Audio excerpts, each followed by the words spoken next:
my name is Enos and welcome back to my channel. This is Work and Wonder. If this is your first time, please make sure to subscribe to the channel and turn on the notification bell, and anytime I upload the video you'll be notified and you come straight here and take a look at whatever video that I have uploaded. I talk a lot about the Mental Health Nursing OSCE and I have so many videos on my channel. So if you're a mental health nurse who is preparing for his or her OSCE, then this is the right channel for you. I have videos on almost all the stations which you can take a look at. And by popular request, a lot of you have been asking for the practical video of the implementation video. So in this video I'm going to be practically demonstrating to you how you can do your implementation station. I don't have a patient here, but it's just going to be stage by stage. I'll just demonstrate it, and in between I might be explaining to you how you can do things and the reason for doing that. So it is going to be obviously longer than the 15 minutes that you are expected to use to complete your implementation stage, because this is a tutorial video. Maybe I might have, when I have a friend here, Collins comes around, we can just straight away just do it in a more practical way for you to see. But this one I'm going to be taking it stage by stage and then explaining to you the rationale for doing that at each point.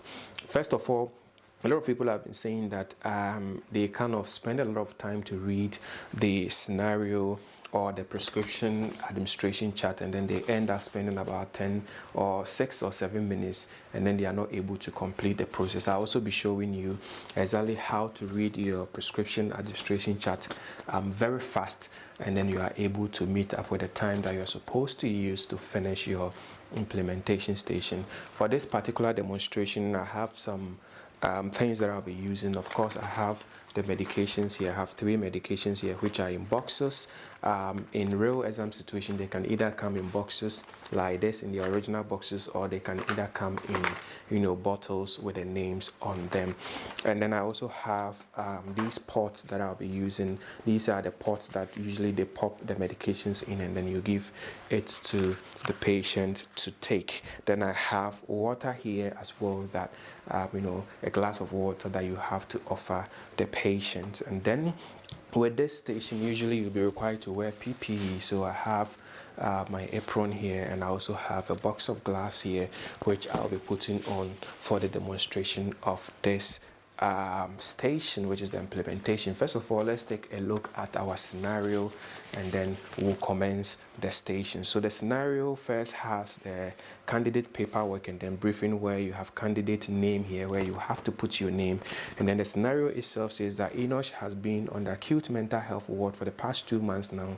His afternoon medications are due for administration and you are the nurse on duty. Please administer and complete documentation for their 12 o'clock medication in a safe and professional manner.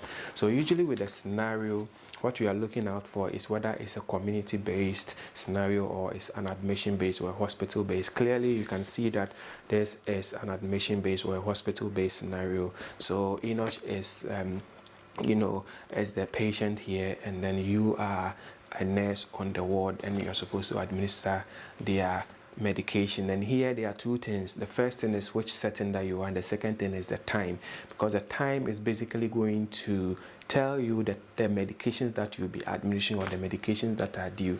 So here they are stating that we should give 12 o'clock medication. So it's only 12 o'clock medications that we will be giving. Take note, some people usually make a mistake of giving medications that are not even due, and the time is always clearly stated in the scenario which medications you are giving at what time. So in this case we are giving 12 o'clock medications, which we know. So now we are going to start off with the scenario. Usually you are going to start off by doing your initial checks, which include your scene safety, privacy, and then of course your hand rub, and then identification of the patient, and then also asking the patient whether the patient consents to taking that particular medication, or the patient wants to take the medication or not. So that is exactly what you'll be doing. And take note, reading of your scenario is part of your 15 minutes. So once you are ready, the assessor is going to start your time, and then you will read your scenario. So let's assume that the assessor has started our time. I've read the scenario and I've seen that I'm a mental health nurse in the acute mental health ward, and also I'll be given 12 o'clock medication. So at this point, I'll clearly state that I'll enter into the scene, make sure that the scene is safe for myself and then my patient. I'll close the door, I'll draw the curtains to ensure privacy, and then I'm going to do my hand rub according to the WHO guideline, which is by putting an ampoule of gel in my palm. Then I'll go palm to palm, palm to back, fingers interlace, fingers interlock, rotational rub of the thumb, of the fingertips, of the wrist, and then I'll allow my hands to dry for 30 seconds. So I'll clearly simply say that my hands are clean and dry to approach. So at this point, I'll approach my patient, and of course I'm going to start off by asking hello, my name, or introduce myself first. So hello, my name is Enos. I'm the nurse on duty today on this ward, and I'm here to administer your 12 o'clock medication. Can you please tell me your name and then your date of birth? Then the patient is going to tell you their name. In this case, the patient says that my name is enoshphd and my date of birth is the 5th of July 1993. So the patient has told you their name. At this point, you have to read what you have to make sure that it is the patient that you have. So I have with me here enoshphd, and then the date of birth is the 5th of July 1993. The hospital number is 004321. Assessor, I can confirm that I am with the right patient. So enoshphd, how would you want me to address you? The patient says that just call me by Enosh. All right, Enosh. So as I said, my name is Enos. My name is maybe Nurse Enosh or Nurse Richard, and I'm the mental health nurse on duty today. I'm here to administer your 12 o'clock medication, which is now. Is it the right time for us to do so? Patient says yes, you can go ahead and administer those medications. So at this point, thank you very much for accepting to take the medications. But before that, are you comfortable? Are you in any form of pain? Patient says that yes, just slight pain at my back. So on a scale of 0 to 10, where 0 means less or no pain, and then 10 is the highest form of pain, how would you grade your pain? The patient obviously is going to respond maybe 8. All right, I'm so sorry to hear about you. I'm so sorry to hear about that. Can I offer or can I do something to help with the pain, like offering you a pillow to put it behind you? The patient says, nah, I'll be fine. I usually take medications for that. All right. Then in that case, I'm going to go through your prescription, or I'll be going through your prescription with you as I'm administering your 12 o'clock medication. If there is any medication that is meant for pain, I would make sure that I administer it. If there is not, then of course, I'll have to escalate it to the doctor so that something can be prescribed for your pain. Is that okay? And of course, the patient is going to say yes. At this point, you also ask whether the patient is anxious or agitated in any way. The patient says, nah, I'm all right. I'm not agitated. I'm not anxious. All right, that's good then. Again, are you allergic to any medication that I should note or I should take note of? Patient says that I'm allergic to penicillin, and then I'm allergic to penicillin. So when the patient says I'm allergic to penicillin, you ask the patient, and then when you come into contact with penicillin, what happens? Or when you take penicillin, what happens? The patient will give you an answer. In most cases, it's going to be anaphylaxis. Then at this point, you reassure the patient, all right, thank you for letting me know. I'll make sure that nothing is given to you, nothing of penicillin or penicillin derivative is given to you in this medication round. Is that okay? The patient says that yes, that's okay. So at this point, this is where usually the differentiation comes in. So at this point, when you have spoken to this patient, at this point, now it is time for you to go and get your medication things, and then you come and then administer your medication. Some people will prefer to go through the prescription chart with the patient to identify the medications that they are given at whatever time that the scenario says. In this case, it is 12 o'clock. So they'll go through the prescription, and then they will let the patient know the medications that they are on at this time. And then they can go and prepare their medication things, and then they bring it back. Some people will also pause here, let the patient, make the patient comfortable, and tell the patient that they are going to bring their medication trolley. And then when they come back, they are going to go through the prescription with the patient. They are going to identify the medications immediately as possible. And then at the end of reading the prescription, they are going to hand over the medication to the patient. In either case, it's all right. Just that if you go through the prescription now with the patient and then you come back with the medication things, you still need to go through the prescription with the patient, which is more or less like you are wasting your own time. So at this point, what you can do is let the patient note that, all right, once he or she has agreed for the medication, then you go and prepare your medication things, and then you come back, you go through the prescription together, and whichever medications that are due at that 12 o'clock, you administer the patient, you are going to administer it to the patient. Then you ask the patient if the patient is okay with that. Once the patient is okay with that, you let the patient know that once you are gone, if the patient needs somebody, you should just make use of the call bell, and somebody will attend to the patient immediately as possible. At this point, the patient says yes, all right. So when the patient says that is okay, now you're going to get your medication things, and then you come back to the patient. So at this point, what you can do is that you do another hand rub according to WHO guidelines. Whilst you are doing that hand rub, you can ask the assessor whether your medication cupboard is open and made ready for use. The assessor obviously is going to say, so at this point you can say, assessor, can I confirm that my medication cupboard is opened and made ready for use? The patient, the assessor obviously is going to say yes, it's made ready. At this point, you pick your apron, and then you're going to put it on. So you put your apron on, and of course you also pick your gloves, and then make sure that you also put your gloves on.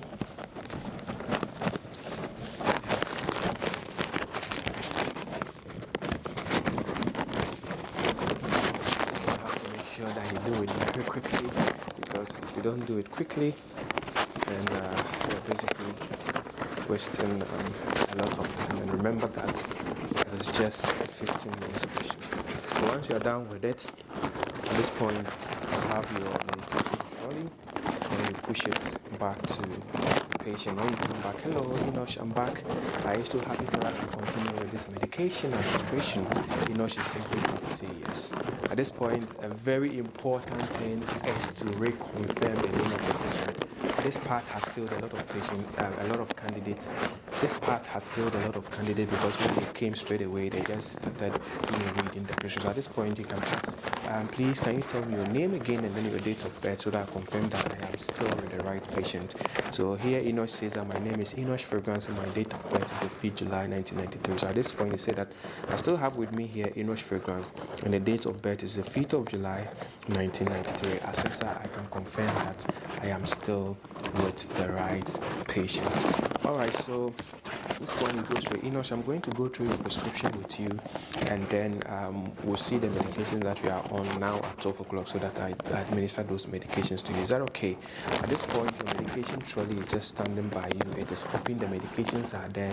You have your water in a glass or in a cup, which is also standing by, and then your pots where you are going to pop your medications are also standing by. So at this point, you're now going to go straight through it. So I have with me here, so this is where you do your marathon reading. So I have with me here Enosh Program. The date of birth is the 5th of July 1993. Hospital number is 004321. It is acute mental health ward. Date of admission is was 2 months ago. The height is 1.57. The weight is 74, and the body mass index is 25.6. Consultant is Dr. Richard. And date of admission, the time of admission is 10 o'clock. The next table is for those that is for the prescriber. The next table is for the prescriber. I can see that Dr. Wright's name is here, his GMC number is present, his signature is present, and then his group number is also present. The next table is for those administering the medication, which I am one of them. I'll be administering it now. So at this point, I'll put down my name, my initial, and then my signature. So you put down your name, your initials, and then your signature. So this table, you do it right away. You can go ahead and then later you do it, but most people, if you skip this particular table after doing your medication, because there's a lot of pressure, and then you want to finish and sign, you might forget that at the first page, there's a part where those that are administering their medication, they need to put their name, your initial, your signature, and then the base. Make sure you do this straight away when you get there.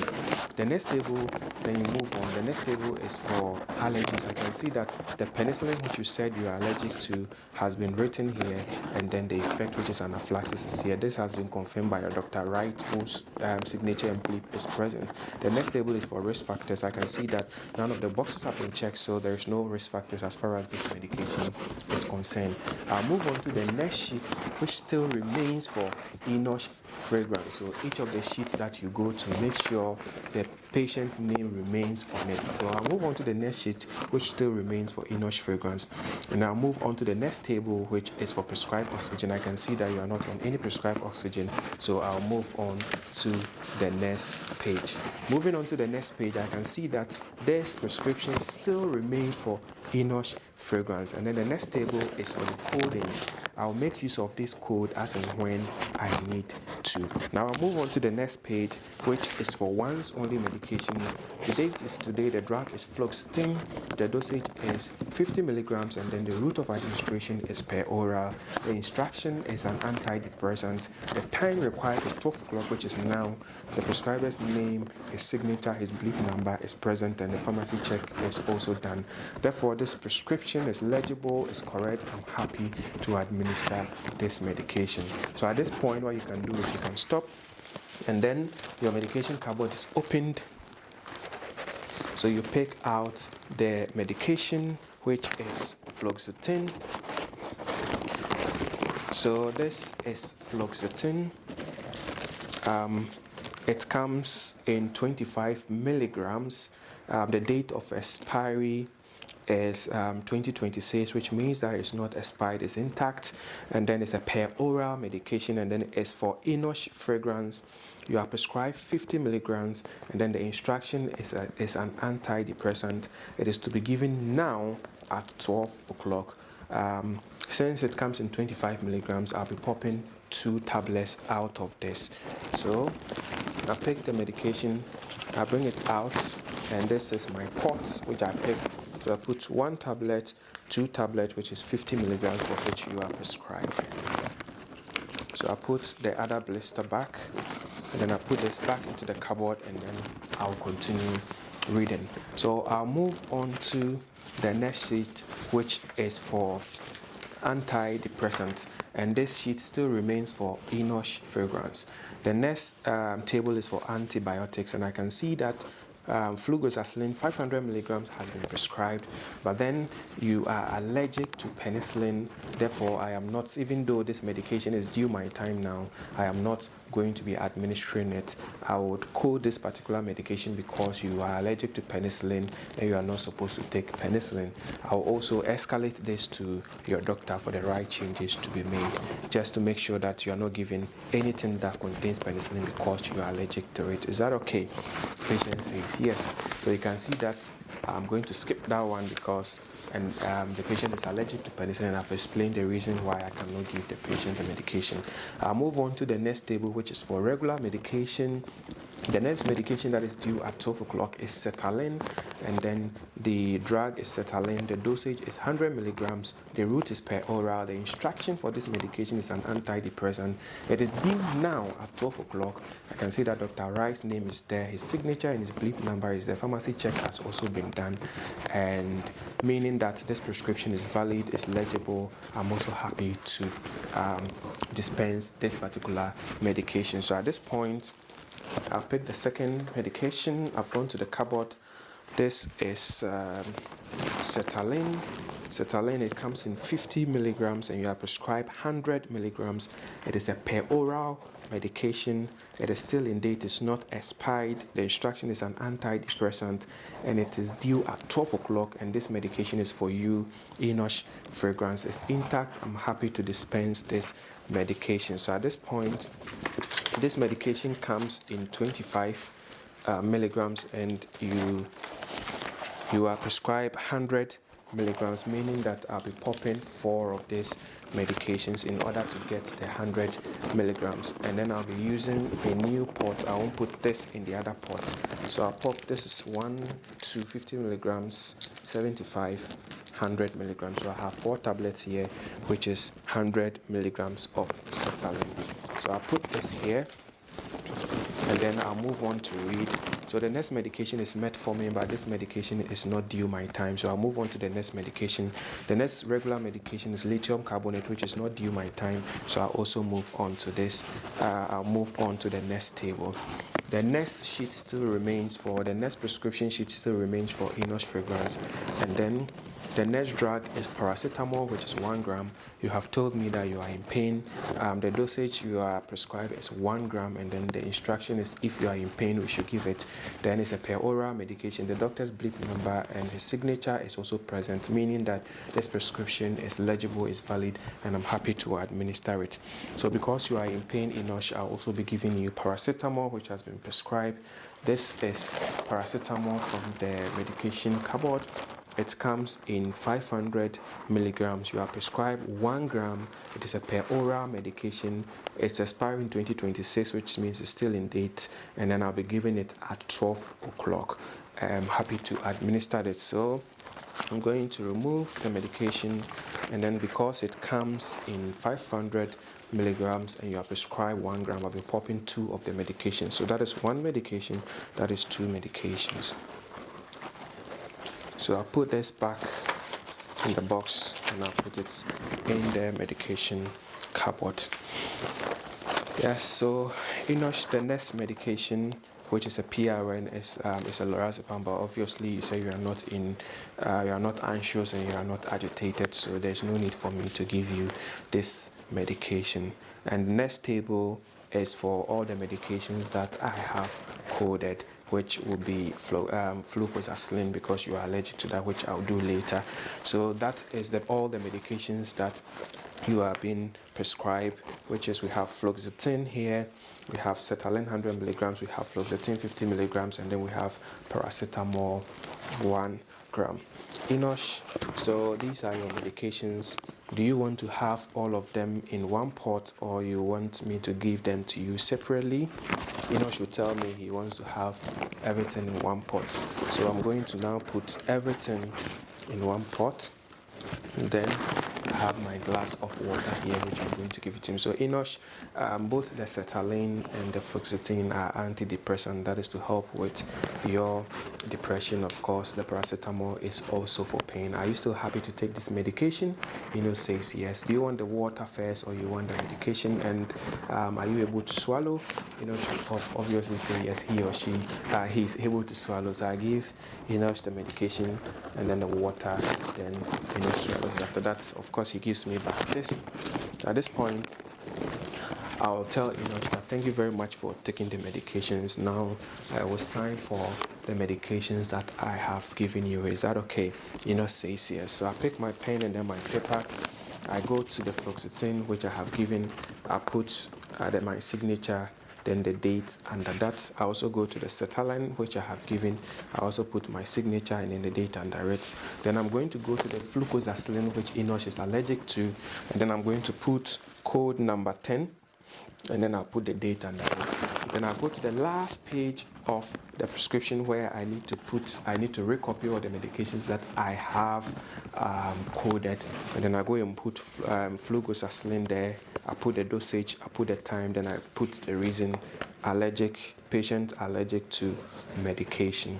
So at this point, I am done with signing for it. So at this point, I tell Enosh, thank you very much for accepting this particular medication. I will now go and then get rid of the items that I have made use of. But whilst I'm gone, from time to time, I'll come to check on you to make sure, check for the effectiveness of the medication. But then if you are experiencing any side effect, like stomach upset, like nausea, which comes with the sertraline, and then the fluoxetine, you can make use of the call bell, and then a nurse or I'll be here to attend to you. Is that okay?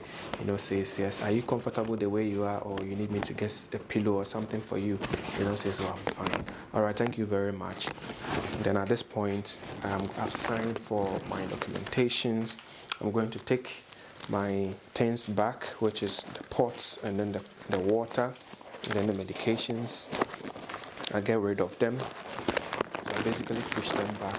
So now I'm going to get rid of my items as well, which is going to be my gloves, then my apron. This goes into the waste bin. Then I'll do another hand rub according to the WHO guidelines, which is palm to palm, palm to back, fingers interlace, fingers interlock, fingers interlock, tensional rub of the thumb, of the fingertips, of the wrist, and my hands are clean and dry. So at this point, basically, I'm done with my implementation station, and then by this time I should be able to do all this within the 15 minutes that I have been allocated. And it's just as simple as that. So as you can see, it's very, very simple. Some tips for you at the end. One thing you should note is that always look at the time of which you are giving the medication. So if I am reading the prescription and then I see that there's a medication which is not due at that 12 o'clock, which I was supposed to give the medication, all I just need to do is to mention the name of the medication, the dose, and then I move on, because that particular medication is not due my time. And also, some people also waste their time reading the codings. The coding alone, if you want to go through the whole thing, code number 1 is this, code number 2 is this, you're going to waste your own time. So when you get there, just state that the next table is for the code. I'll make use of it as and when I need to. Then you move on. Then you can also when you also get to the oxygen part, if your patient is not on oxygen, also state that the next table is for oxygen, prescribed oxygen, but you are not on any oxygen, so I'll move on to the next table. So you can see that those parts that is not really the oxygen medications that is not due your time, all you just need to do is just mention it, and then you move on to the ones that are due. The ones that are due, that you have to completely read the prescription to make sure that it is legible, and then it's correct, and then you are able to administer it. And when you are reading, you also have to open your eyes. If anything that is supposed to be there is not there, like the doctor's the doctor's signature, the doctor's bleep number, the doctor's name, then it means that that particular prescription is not legible, so you will not be administering it, and then you would have to code it if it is due your time. One thing you have to notice that we do not code PRNs, we only code regular medications that are due our time. So if it is a regular medication that is not due our time and there's a problem with it, you are not going to code. You are only going to code regular medications that are due your time. If it's not due your time, the best you have to do is to escalate it so that the right changes can be done. It is just as simple as that. So as you can see, the implementation station is not difficult. It's just a matter of you knowing exactly what you are doing, and then it will become very, very easy for you. So basically, this is how the implementation station is done. If you have any questions, of course, you can put it in the description, and then I'll make sure that I would answer that. I usually use the shorts to pick questions that people have asked, and then I make sure that I answer them in a video form, in a short form. So please make sure you go to the various short videos that I have done in the shorts. Yeah, I've answered a couple of questions there. And then if you need these prescriptions that I was using, I'll also put a link in the description where you'll be able to have access to them, and then you can practice with them. My name is Enos, and this is Work and Wonder. Until I see you in my next video, it is a bye for now.